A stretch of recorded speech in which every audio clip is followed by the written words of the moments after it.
My name is Megan Rivera. I'm a fellow for policy and advocacy at the Washington Center for Equitable Growth. I come from a background where I used to work for Congress.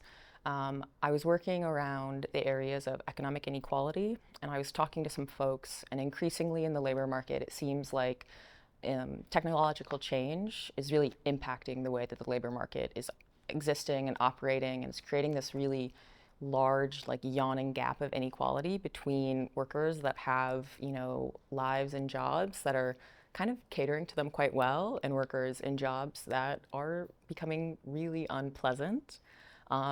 And there's not a lot of people connecting all of this really rich academic evidence and research with policymakers because they speak different languages. So I really like to focus on bridging that gap so that way policymakers are hearing from these brilliant academics, and then also making sure that academics know how to translate their work for this very specific audience that has a very limited bandwidth and speaks in their own way.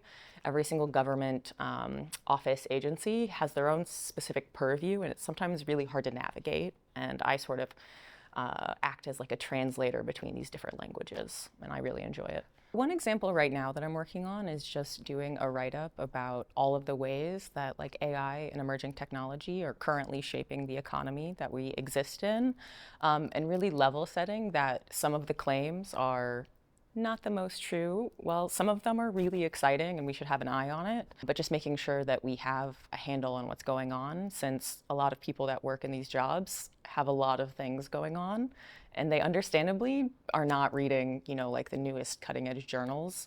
They like need somebody to help them sort of like make their way through the forest, since they're often having to just jump from, issue of the day to issue of the day.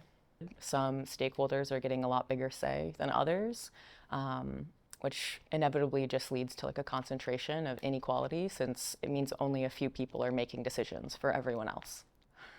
It can be really intimidating to go before members of Congress. They have often a very clear agenda, some preferences for what they want the world to look like.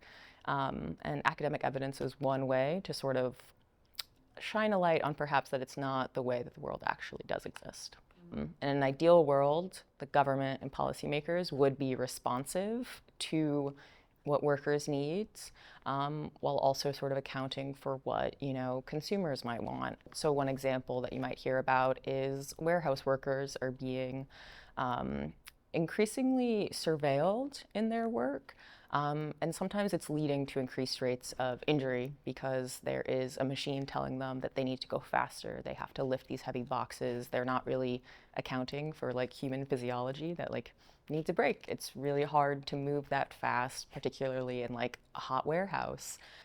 Something I'm curious about is like what our society and economy could look like if the government was actually as responsive as it should be to just like all of the stakeholders that exist: workers, individuals, families, students, people that are like literally just trying to support their family or trying to live their American dream. I think it could be quite a bit more dynamic. I think it could be quite a bit more equitable. I think, folks could have their needs met quite a bit more efficiently if there was a more effective feedback loop between all the stakeholders that make up the world that we live in.